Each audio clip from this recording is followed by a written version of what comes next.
corazón y sánalo para que viva en ti. Toma mi corazón y enciéndelo para que brille en ti. Vamos a ver este credo cuando aparece en nuestra misa. En la misa de domingo, en las misas votivas puntuales, cuando termina la liturgia de la palabra, que es la primera parte de la misa, las dos grandes maravillas en la misa, la liturgia de la palabra y la Eucaristía. Cerrando la palabra viene el credo, y en ese credo reafirmamos todo lo que oímos, como fuerte, como cierto, lo reafirmamos. Creo en Dios, creo. Lo rezamos así por costumbre, porque ya siempre estuvo incorporado en nuestra vida, pero fueron muchos años los que llevaron a la Iglesia concretar el credo. Un sacerdote muy querido, el padre Orlando Llorio, hace muchos años, me decía que hasta había habido luchas personales, de golpes, no luchas de palabras solas, muy fuertes, se luchaba por las afirmaciones. Yo creo en la resurrección, no estamos diciendo la reencarnación como algunos otros sectores del mundo proponen. Eran cortes muy fuertes, muy diferenciales, muy afirmativos. Y para llegar, creo que tenemos más de una versión, usamos la más corta nosotros, ¿no? Pero las verdades de la fe que están en el credo, yo los voy a invitar a que lo recemos puntualmente, despacito, y veamos cuán fuerte es cada una de las afirmaciones. Perdón. Sí, padre. Dicen que teníamos siempre que cantar el credo, porque el credo fue el resumen de las luchas, de las santidades, del estudio de los primeros concilios. Para estas verdades murieron, fueron exiliados, se dice desterrados, obispos, papas, ¿no? También papas lucharon para, me explico. Y acá se ve el don del Espíritu Santo. Recién decía el padre, es el compendio de las verdades de la fe. Es una expresión privilegiada de la herencia viva que ellos han recibido en custodia y se encuentra en el credo. O en los símbolos, empecemos a pensar en los símbolos. La simbología nos va a marcar hitos en el conocimiento y los tendremos que transmitir. Recogieron en síntesis eximias la fe de la Iglesia. Durante siglos un elemento importante fueron la transmisión del compendio de la fe, seguida de la entrega de la oración dominical. Vemos el domingo ya como eje, el día del Señor, oración dominical. Este rito expresivo se introduce en nuestros días a la iniciación de los catecúmenos. Ya introducimos en los chicos, en nuestros niños, en nuestros adolescentes. Recordemos que el catequista es catequista para todas las áreas, que puntualmente el requerimiento de la parroquia le dirá que sea un área u otra, pero el catequista es catequista. Dice, no, yo soy catequista de iniciación. No, ¿sos catequista o no sos catequista? Es catequista para quien se le cruce en ese momento, que por su ductilidad, que por afinidad, por el gusto, tenga esa facilidad para los niños, no quiere decir que de pronto, frente a un adulto, un anciano, no pueda en ese momento rezar al Espíritu, que sus capacidades se pongan al servicio de esa persona que se nos cruza, nosotros decimos casualmente, y ocurre que es providencialmente. En una reunión familiar nos encontramos que el tema no tiene nada que ver y la persona que está al lado nuestro terminamos hablando del Señor cuando no nos imaginábamos que íbamos a caer en ese tema. Y estamos haciendo catequesis. Y el catequista hace catequesis con su vida, con su testimonio, en la cola del supermercado. Cuando de pronto estamos viendo a una persona, miren a lo trivial que voy a bajar. Yo tengo el changuito así, en el caso que según la altura del meseo, ¿no? Y veo a una persona que tiene, pase usted. El tiempo no nos sobra, pero ese gesto, o la persona que la vemos que está endeble, apoyarla, es catequesis. Sí, bueno, pero eso corresponde. No corresponde, porque muchos siguen de largo. Es catequesis. Y que después que te digan, el Señor que hizo tal cosa, está en la iglesia. Que nos asocien a la pertenencia también. Perdón, Norma. Padre. Decían que la mejor página del texto catequístico es la cara del catequista. La cara del catequista, el gesto. La mejor página del catecismo es el Evangelio. Sí. Catecismo de los catequismos. Sí. de los catequismos es el Evangelio, pero la mejor página ilustrada, se dice, Sí. Es la cara del catequista. Yo le diría que es la tapa, ¿no? Porque uno con la tapa, a veces el libro nos atrae por la tapa. Dice, mira qué bien que está puesto ese nombre del libro, y uno se cautiva. Después puede ser bueno o no, pero a la tapa nos va a llamar. Bueno, así que a mantenernos bien, si podemos. Y sobre todo, la sonrisa, ¿no? Miren, el gesto de sonreír, que uno a veces no tiene ganas, porque las cosas no van como para que uno vaya sonriendo por la vida. Pero sí, tenemos que sonreír por la vida, porque estamos de pie, estamos en marcha cuando algunos no están de pie y no pueden hacerlo. Rescatar dentro de este credo. Yo voy a decir, yo creo. ¿Y cómo se me nota? Y bueno, primero sonrío, doy gracias por el nuevo día que tengo y que podemos estar acá y que podemos compartir. Es que es un lujo en este momento parar nuestros relojes para rezar y hablar del Señor y de su Madre y decir que María venga en auxilio nuestro, que hoy es su fiesta. Es un privilegio, Padre, gracias a usted, que podemos estar acá y poder hablar de Dios, cortar una mañana con todo lo que podemos tener y tomar fuerza. Es como para tirarnos a una pileta de natación bien hondo. Tenemos que llegar al fondo. Cuando llegamos al fondo, ¿qué hacemos? Picamos y salimos con más fuerza, ¿no? Que esta oración de la mañana nos ayude a salir a la superficie de todas las cosas que nos van a ir pasando a lo largo del día, aunque sea por este día, ¿no? Bueno, acá vamos al otro parrafito, donde dice, mi predecesor Pablo VI, cómo, acá vemos la humildad de Juan Pablo II, va a marcar cómo Pablo VI le va dando las pistas para que él entre en esto, ¿no? Pablo VI, en el credo del pueblo de Dios, que fue después del martirio de los apóstoles, Pedro y Pablo, quiso reunir los elementos esenciales de la fe, sobre todo los que ofrecían mayor dificultad o en peligro de ser ignorados. Como usted bien decía, toman las verdades de la fe, porque algunas tenemos peligro que las dejáramos pasar. Y del credo no se puede dejar pasar nada. Y algunas podían ser tomadas ligeramente y se perdían. Después analicemos el credo y ¿qué podríamos suprimir? Absolutamente nada. Perdón, mamá, me pregunto, yo de mi experiencia, ¿no? Hay dice la tradición del credo, del Evangelio, sí, del credo y de las bienaventuranzas, sí, y del Padre Nuestro. ¿Cuándo se hace esto? En la misa. En la misa. Allá en Italia, ¿no? Me explico, en el curso de los años catequísticos, sí, se dicen así, sí. Había en determinados momentos, ¿no? La tradición, ¿cómo se llama? Ofrendas a los chicos, a los jóvenes o a los adultos, antes de todo del Padre Nuestro, después del credo y de las bienaventuranzas. ¿Me explico? Sí, sí. Antes de todo del Evangelio, ¿no? Me parece en la primera comunión se ofrecía, se daba gratuitamente, ¿no? En la misa, En la misa. Oficialmente el Evangelio. Pero después, no, Padre Nuestro, creo y bienaventuranzas. Prácticamente no, el resumen. Acá nosotros, para aprender, ¿cuándo vamos a dar? ¿En qué año? En primer año arrancamos, las oraciones Padre Nuestro, en primer año. Y el credo, sí, el credo también en primer año, casi a mitad. ¿Lo damos durante la misa?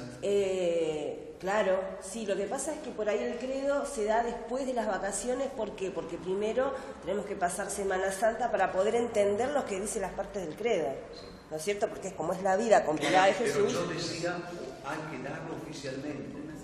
Con una ceremonia no lo hacemos, en la misa no lo hacemos. En la misa porque, me explico, es una consigna. Claro. Muy importante, antes de todo el pueblo, y es una catequesis, como decía. Buenísimo. Está bueno. Miren, el Evangelio, me explico, hay que regalar, posiblemente, porque el Evangelio... Sí, el año pasado lo regalamos. Sí. Después, el Padre Nuestro, me explico, y con los chicos que explican, Padre Nuestro, creo, y las jóvenes, ¿no? De perseverancia, las bienaventuranzas, que resumen toda la palabra de Dios. Perdón. No, Padre, al contrario, qué bien lo que usted dijo, porque las bienaventuranzas están bastante olvidadas. No las ponen. Nosotros la damos el segundo año. Claro, no, que se da allí, pero digo, en la vida cotidiana no está firmado. Sí. Si nosotros rezáramos más las bienaventuranzas, daríamos más gracias por cómo, bienaventurados los que, bienaventurados nosotros. Entonces, si descubrimos que somos bienaventurados, Padre, nuestra conducta cristiana cambia también. Por eso yo propongo mayor acento, independientemente que el catecismo lo marca en un momento, nosotros, para incorporarlo, porque el catecismo está armado, es una estructura. Es como decir, como antes que tenían que respetar el sábado y nos permitían hacer milagros en el sábado, que era importante. El sábado para el hombre o el hombre para el sábado. Acá, la estructura nos dice que en un momento se da. Pero ¿qué pasa si vamos despacito, como perlas, pasando a las bienaventuranzas incorporadas a las distintas catequesis, que por ahí no están mandadas, pero que son buenas? Cuando dice Pablo VI en el credo, quiso reunir los elementos esenciales de la fe católica, sobre todo los que estaban en peligro de ser ignorados. Es una referencia segura para el contenido de la catequesis. La catequesis tiene que mirar, ver que nada de esto se escape. Elementos a no olvidar. Juan Pablo dice, recuerda en el capítulo 3, Evangelii Nunciandi, que es otro documento hermosísimo, hermosísimo. Yo les sugiero que lo adquieran, que lo lean, es fácil también como este de entender. Evangelii Nunciandi no tiene desperdicio. El contenido esencial, la sustancia viva de la evangelización. Dice, me contentaré por consiguiente con ofrecer aquí una simple alusión. Todos ven, por ejemplo, la importancia de hacer entender al niño, al adolescente, al que progresa en la fe, cuánto se puede conocer acerca de Dios. Alentamos al niño, alentamos al joven, miren todo lo que podemos conocer. Yo vengo a anunciarles eso que ustedes adoran sin conocer. Miren qué maravilla acá. Adoramos a un Dios que de pronto no lo conocemos en su totalidad. En la catequesis vamos de a poquito ir conociendo a Dios, lo cual no es poco. Nosotros a lo mejor por costumbre lo hacemos, pero cuando entramos en este misterio de amor tan grande, que es hacer conocer a un Dios que no vemos, nos tiene que temblar el corazón solamente de pensar en lo que estamos, ¿no? El misterio del Verbo de Dios hecho hombre, que realiza la salvación del hombre por su Pascua, es decir, a través de su muerte y resurrección. El eje, Pascua, muerte y resurrección. Adoramos a un Dios vivo, vital, pero también con su predicación, con los signos que realiza, con los sacramentos de su presencia permanente en medio de nosotros. Retomamos entonces esto que decíamos, lo nuclear. Miren ustedes qué importante. No quieren reducir, se evita reducir a Cristo solamente a su humanidad y su mensaje. Lo va a aterrizar en los sacramentos, presencia viva. Y el catequista va a llevar a los sacramentos. Entonces, miren que cada vez el rol del catequista es más vital, más fuerte. Si nos piden no reducir solamente a la humanidad de Cristo y llevarlo a la vivencia, al sacramento donde Cristo está vivo, esa catequesis de cada sacramento tiene que ser fuerte, concisa, vital, comprometida, nuestra vida, testimonio y la maravilla que significa cada sacramento. Ya lo vimos el otro día, recuerdan que vimos el recorrido de los sacramentos.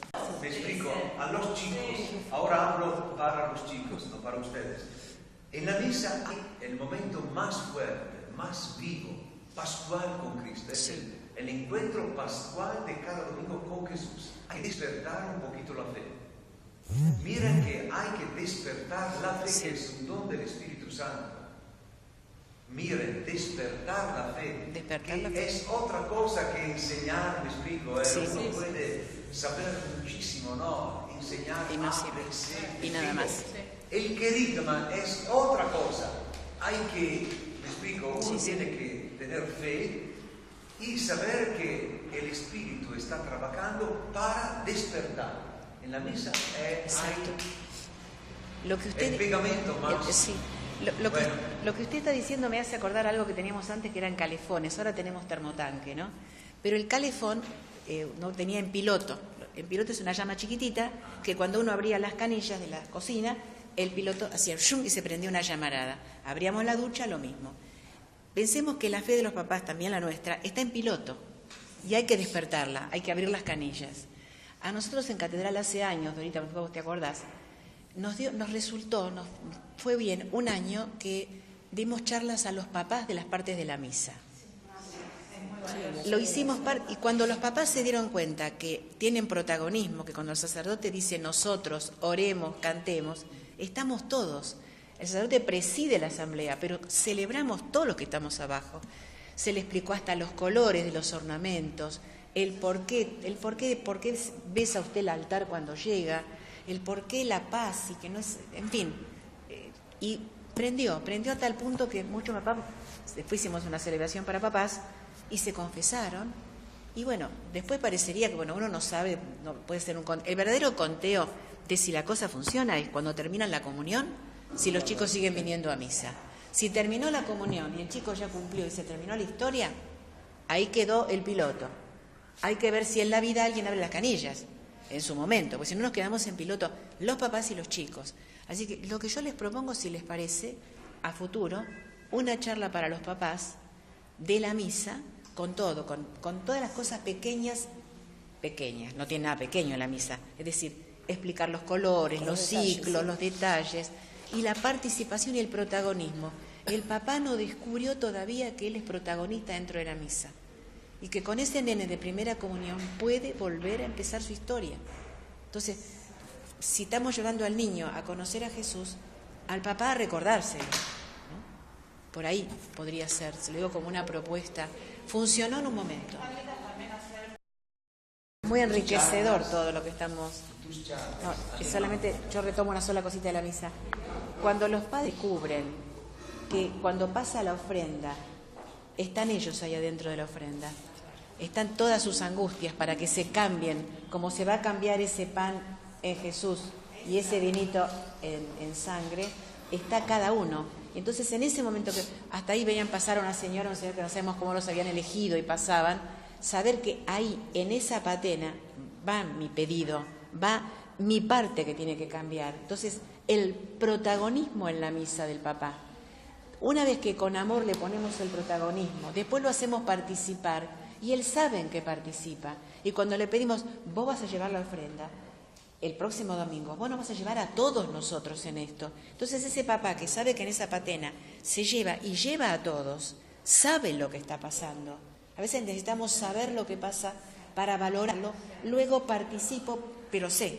Entonces tiene otra fuerza, ¿no? Ellos dicen, yo no quiero ir a escuchar, no puedo ir a escuchar misa. Escuchar misa, es muy común, tenés razón, ese es un término. Si ayer no pude ir a escuchar misa, no, voy a concelebrar, porque por algo, porque padre... Pero dicen así, no, yo no puedo ir a escuchar misa, tengo que... Sí, lo que pasa que si utilizamos los términos, toda la misa es en plural. Usted dice, oremos, recemos, pidamos, nos involucra a todos, estamos pero todos. Una vez era así, ¿no? Antes del concilio, Sí. era escuchar... Claro, por eso el concilio, por eso Juan XXIII y Pablo VI, que tenemos que rendirle el eterno homenaje a Juan XXIII y Pablo VI por este concilio Vaticano II que cambió la historia de la Iglesia y permite que estemos hablando, que estemos compartiendo, que me imagino, nos sentíamos afuera en el preconcilio, estábamos afuera de la misa totalmente.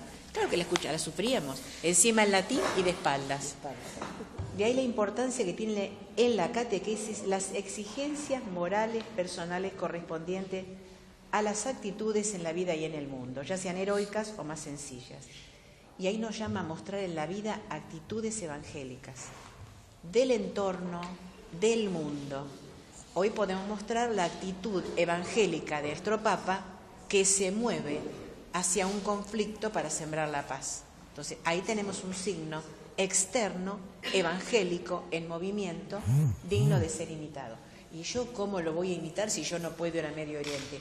Podéis ir a la casa de tu tía Eulalia, que está peleada con tu tía Pocha, y decirles, a ver si se arriman un poquito una a la otra y dejan de estar enojados. Sí, no podemos ir a Jordania, pero podemos en nuestro lugar de trabajo lograr, mirándolo al Papa, que él lo está haciendo, ¿qué tal si nos proponemos ser un pequeño cabellito de Francisco en este momento en nuestra vida familiar? No podemos hacerlo allá, lo podemos hacer acá. Entonces, esa actitud externa, evangélica, nos muestra que es posible. De ahí también el cuidado de no omitir, sino iluminar, como es debido, las realidades del hombre y su liberación, la búsqueda de una sociedad más solidaria y fraterna, lucha por la justicia y construcción de la paz. La tradición de los símbolos o transmisión del compendio de la fe fue durante siglos un elemento importante de la catequesis y la ha vuelto a introducir en la lo vimos nuevamente en los niños, porque vemos la iniciación de los catecúmenos, a veces nos va la cabeza a los niños, pero iniciamos un catecúmeno de 60 años o de 70 años, se puede iniciar independientemente de la edad que tenemos. Y el credo del pueblo de Dios, de Pablo VI, es una referencia segura para el contenido de la catequesis. Ese documento de Pablo VI también tendríamos que tenerlo en nuestra biblioteca de catequistas cada tanto para recurrir, porque es tanta la sabiduría, es tanta la oración, es tanto Espíritu Santo que fluye para que eso se plasme, como para que lo perdamos. Así que una sugerencia para la biblioteca del catequista. En ese documento Pablo VI habla de los ángeles. Sí, habla de los ángeles. Los ángeles, no, me explico. Sí. Mensajeros de Dios. Habla de los ángeles. Y con las... No, muy bien, padre. Lo que usted aporta es genial. Me voy un poquito para atrás, me voy a Juan 23. Angelo Roncalli, la hermana de él, Ángela también. ¿Qué hacía? Cuando él tenía que, como papa, tenía que llamarle la atención a algún cardenal. Rezaba su ángel, Sí. su ángel de la guarda, Sí. y el ángel de la guarda lo escribe en su diario del alma, ¿no? Sí. Y tenía que hablar de un asunto importante y a veces no. Él rezaba a su ángel de la guarda para que lo ayudara. Y el ángel de la guarda De los otros. de la persona con Exacto, la cual tenía que hablar. exacto, sí. Y él decía que muchas veces el ángel de la guarda lo ayudaba bien. Bueno. No, muy bueno, porque parecería que el ángel de la guarda es de la estampita.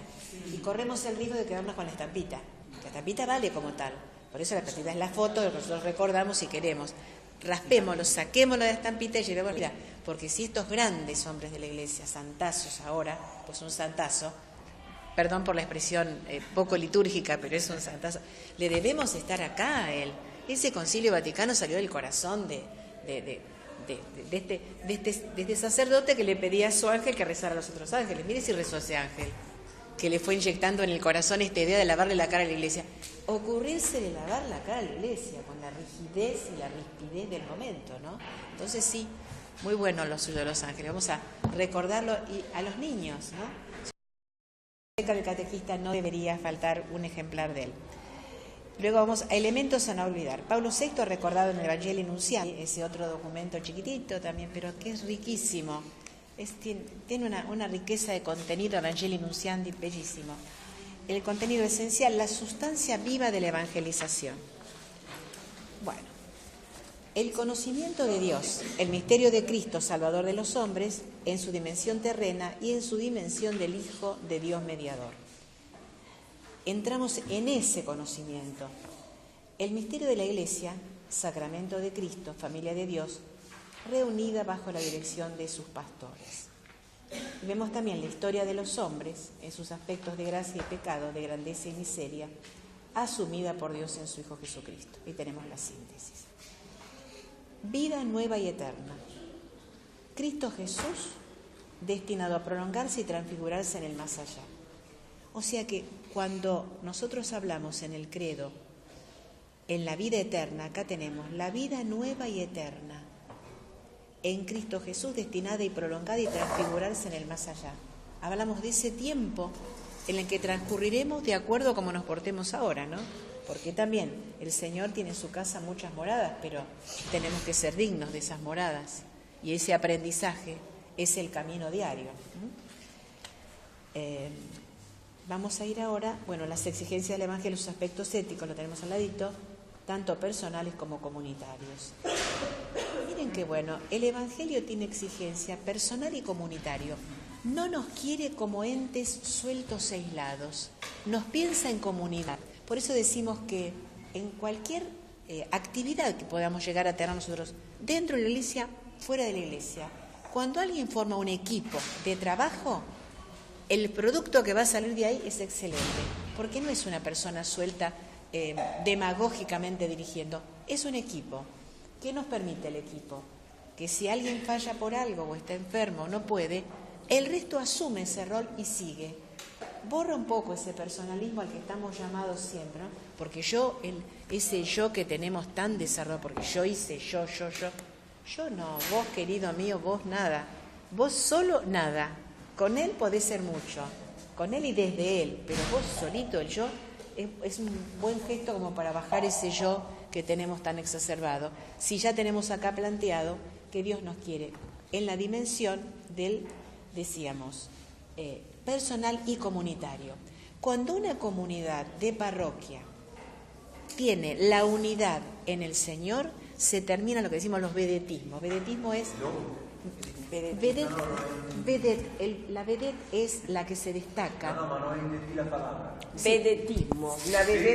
Vedetismo. Viene de vedette. De Una vedette. vedette es el Alguien que es el protagonista. La vedette es la protagonista. En un ejercicio teatral, la vedette es la primera de todo. Y hacemos un ejercicio, hacemos el vedetismo. La primera, yo soy la mejor en el grupo. No. A propósito del contenido de la catequesis, hay que poner de relieve nuestros 3 puntos importantes. Primero, integridad de dicho contenido. O sea, no se da por arriba. Hay que preparar la integridad del contenido a fin de que la ofrenda de su fe sea perfecta. El que se hace discípulo de Cristo tiene derecho a recibir la palabra de la fe. No, miren qué importante, no mutilada, falsificada o disminuida, sino completa e íntegra. Y ahí va sutilmente, por eso yo me enamoré de este documento, porque acá, en esto, está yendo a los capítulos anteriores, cuando nos decía que el catequista no se transmite a sí mismo, lo transmite a Cristo. ¿Y cuándo se transmite por su cuenta? Cuando corta la palabra, la chica dice, porque pensemos esto. No pensés nada vos, está ahí. Entonces dice, la palabra ni falsificada, ni mutilada, ni cortada, completa, íntegra. La palabra de Dios se da completa. Luego va la interpretación, va el espíritu que va a obrar en uno, pero se da completa. No acortemos, no podemos ir a la obra maestra sensacional y magnífica del Evangelio, recortarla. A veces decimos así en el mundo, ¿no? Este está viviendo el Evangelio recortado. Busca una parte. El Cristo roto. El Evangelio recortado. La parte que me conviene. Como cuando rezamos el Padre Nuestro. Hágase mi voluntad. Acá en Quilmes y dentro de un rato. ¿No? Que no nos gusta la voluntad de Él. Entonces, ese es el peligro que tenemos. No vamos a transmitirlo, ni mucho menos. Sí, decimos. Ese es el peligro de hacer lo que uno quiere, claro, y no llevar la palabra de Dios y vivirla. Claro.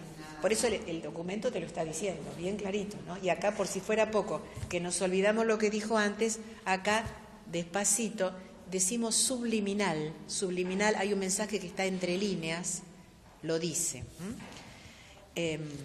Traicionar en algo la integridad del mensaje es vaciar peligrosamente la catequesis misma y comprometer los frutos que de ella tienen derecho a esperar la comunidad eclesial. Es decir, entonces, ahí estaríamos vaciando la catequesis del contenido y es peligroso, porque ese contenido que yo le saco, que a mí me parece que está de más, no está de más. Está ahí porque ya el Espíritu sopló en su momento para que estuviera ahí. Yo catequista no corto como me gusta. Yo catequista conozco, gusto de eso y transmito, pero en fidelidad. No es ciertamente casual el hecho de que una cierta totalidad caracterice el mandato final de Jesús en el Evangelio de Mateo. Yo he recibido todo poder, hagan que todos los pueblos sean mis discípulos, enseñándolos a cumplir todo. El todo es todo, nos guste o no nos guste. Yo estaré siempre con ustedes. Ahí nos da esa confianza que aunque en el todo nos dé un poco de temor, porque el todo compromete, Él está.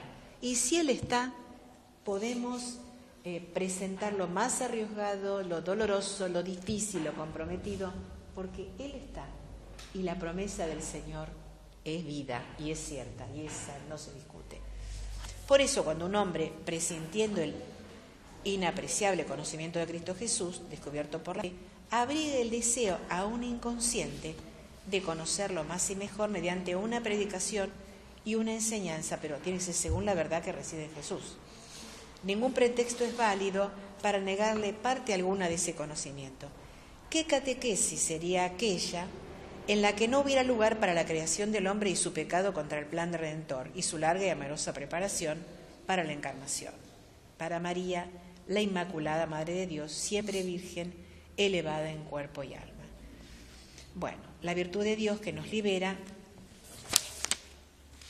Asimismo, a ningún verdadero catequista le es lícito hacer por cuenta propia una selección en el depósito de la fe entre lo que estima importante, lo menos importante, enseñar lo uno y rechazar lo otro. Vuelve a lo mismo.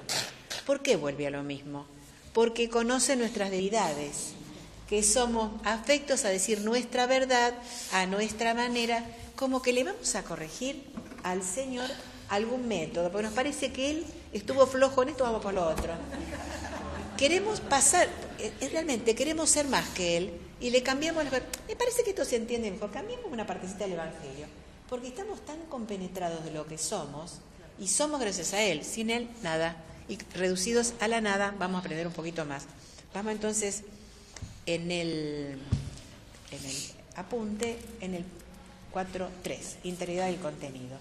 El discípulo de Cristo tiene derecho a recibir la palabra de la fe no mutilada, o sea que los jóvenes, los adultos, a quienes vamos con el mensaje, tienen el derecho. Miren que usa la palabra derecho, que es fuerte, ¿eh?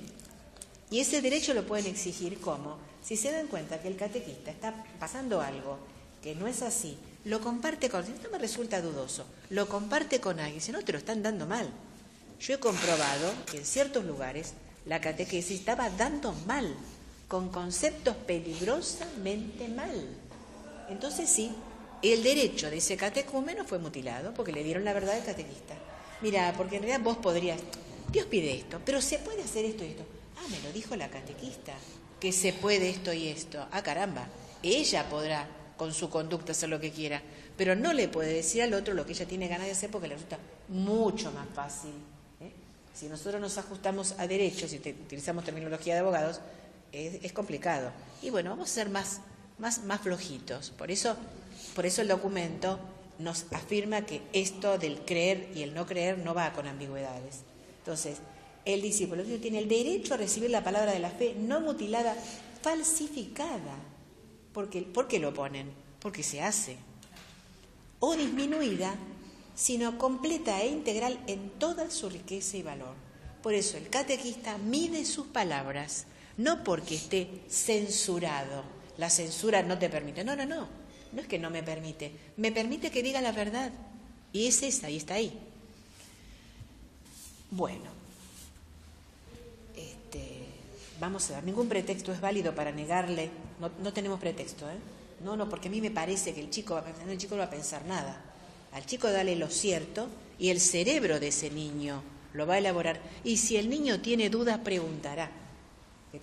Si nosotros, con nuestros gestos, como decía el padre, con la cara del catequista, permitimos que el niño pregunte. Si le ponemos una cara seria, el chico no va a preguntar nada, porque si me va a retar, ¿no? Que no espere el reto, que espere la comprensión en el rostro del catequista. Decimos, negarle parte alguna de ese conocimiento, creación del hombre y su pecado, plan redentor de Dios, encarnación del Hijo, María Madre de Dios, Inmaculada. No, esa historia del ángel no, imagínate, Inmaculada. No faltó el que lo hizo, ¿eh? No faltó. Cuando uno piensa entrar en las apariciones de María, ¿no? Cómo se fueron dando a lo largo del tiempo para que determinaran el dogma de Inmaculada, que los que estaban estudiando no la terminaban, entonces tiene que aparecer Lourdes, tiene que aparecer Fátima, Medalla Milagrosa, que en sus jaculatorias, oh María sin pecado concebida, quiero que me llamen así, María les estaba gritando lo que tenían que poner en el dogma. Miren si será cierto todo esto, porque no definían en la Iglesia el dogma de la pura y limpia concepción de María, les costaba.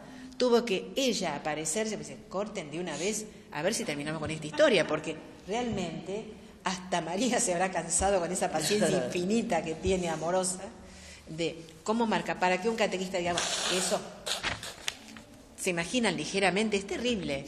Por eso este documento es tan valioso y tan conocedor de nosotros, ¿no? ¿Cómo? Sí, padre. Bueno, miren qué fuerte esta parte en el apuntecito, ¿no?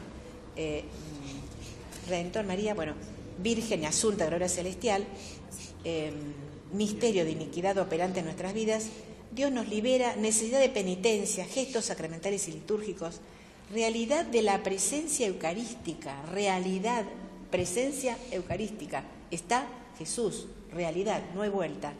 Participación de nosotros en la vida divina. En la Eucaristía estamos participando de la vida divina. Es tremendo, es inmenso.